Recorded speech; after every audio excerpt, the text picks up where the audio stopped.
Towards a New Socialism. Section: Specific Labor Shortages.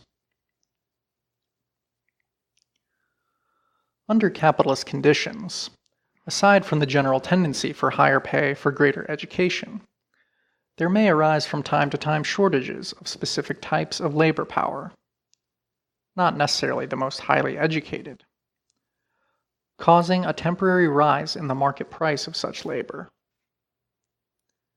The resulting premium payment is in the nature of a scarcity rent.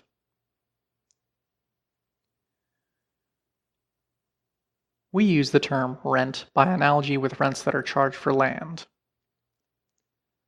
The term rent is a metaphor in economics for a monopoly price that can be charged by the owner of some scarce resource.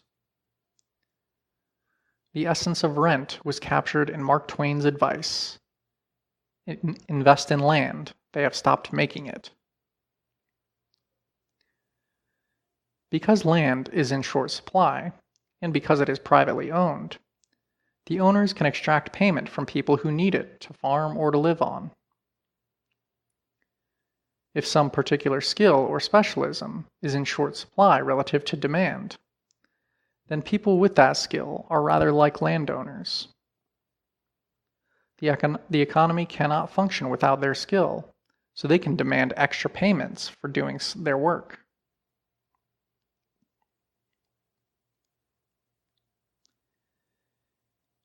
In some circumstances, this premium may induce more recruits into the specific specialism in short supply. In other cases, the premium may persist. There may be barriers to entry into the profession. The American Medical Association has a strong influence upon the medical schools that train new doctors, and upon the rules governing immigration of doctors, and it uses this to control the number of new entrants to the profession. This enables doctors to charge higher fees. In a socialist economy, too, there may well emerge shortages of specific skills relative to the demands of society, and there has to be a mechanism for enlarging supply. Within a socialized system of education and training and labor allocation, it should be easier to project and advertise potential shortages, and to induce recruits into the needed specialisms, with the promise of greater choice of work project if they pursue the targeted careers. If this did not ensure adequate numbers of people entering the trade or profession, then either direction of labor or the payment of rents over and above the regular labor tokens would be required.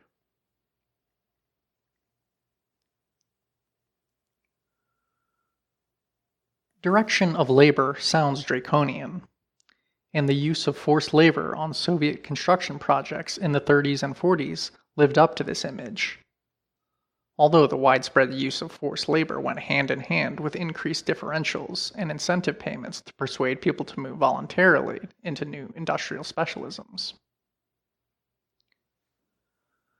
Both incentive payments and direction of labor sprang from the same need to reallocate labor during rapid industrialization.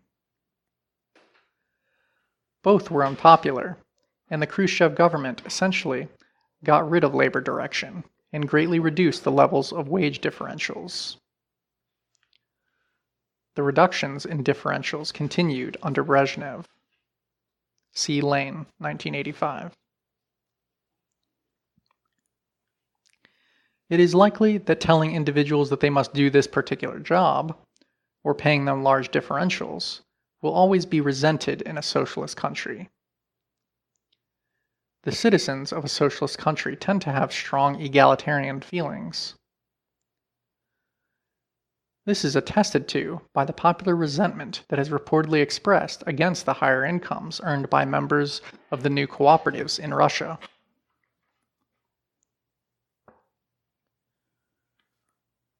Direction of labor in a more subtle form occurs every day in capitalist countries. Workers from the north of England have to travel down to work in London, only getting to see their families at weekends.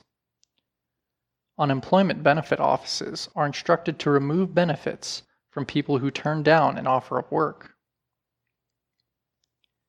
It is not called direction of labor, but the effect is the same. A person finds that he has no choice but to take a particular job. This hidden coercion takes place whenever there is a shortage of jobs. Unemployment, then, forces you to take what is offered. The old Soviet techniques of special bonus payments and explicit direction of workers were needed because there was full employment. In the absence of these measures in the Brezhnev years, workers tended to change jobs frequently, so that enterprises had difficulty maintaining a stable workforce. A similar situation existed in Britain in the 1960s when unemployment was very low. If there are more jobs than workers, then some employers are willing to pay incentives to tempt workers away from their present jobs. Skills in especially short supply will be at a premium. When this happens in a capitalist country, and some groups of manual workers start earning incomes in the professional range, it creates a brief media sensation.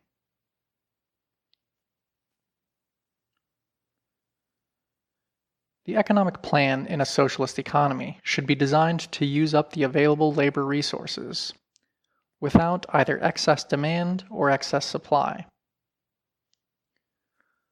Nonetheless, overall balance in the supply and demand for labor does not deal with the problem of particular specialities experiencing shortfalls. Suppose there is a shortage of electrical technicians. If this is due to there being no training facilities for electrical technicians, then paying technicians more will not solve the problem. What is needed is an enhanced training program. Now suppose there is a shortage of deep-sea divers. There are vacancies at the Aberdeen College of Underwater Technology, but not enough applicants. Some people with a spirit of adventure may be naturally drawn to the life of a diver, but others, fearing the dangers and hardships, hesitate to apply. What should be done? In a market economy, the answer is simple. Pay divers more than the average manual worker. Then you will find people willing to take risks for the extra money. Is this satisfactory? An alternative approach might be to accept that not many people want to risk their lives under the sea, and hold up offshore oil development until automatic machines can be built to do the job.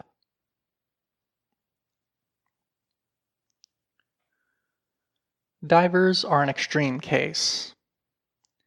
The fact remains that some jobs are less pleasant than others. Socialist society has to decide whether this problem is going to be dealt with by improving the conditions and quality of work, or by paying incentives to people who do the nasty jobs. If the whole economy is based upon labor money, there are risks to paying incentives. There is a danger that the hour would be devalued if people were paid 2 hours tokens for every hour worked. These incentive payments would be at a cost of others who would suffer a fall in their income.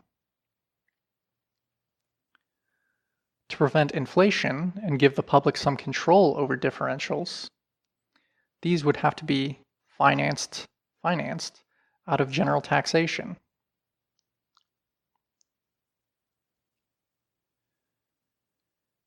It is possible that the, quote, scarcity rent notion has a wider application. The socialist economy has to ensure that its investment in skilled labor is not wasted, either via the emigration of skilled workers, or by their deciding to devote their energies to a more highly rewarded, unofficial activity. Leaving aside moral suasion, which we take for granted, but which may be insufficient. There are only two methods for ensuring that skilled workers continue to work as intended: policing or adequate remuneration. Inequality of incomes is undesirable, but so is extensive policing. And there is a pragmatic argument for some degree of, quote, rent payment in cases where the state is in danger of losing certain types of labor from the planning system. End of section.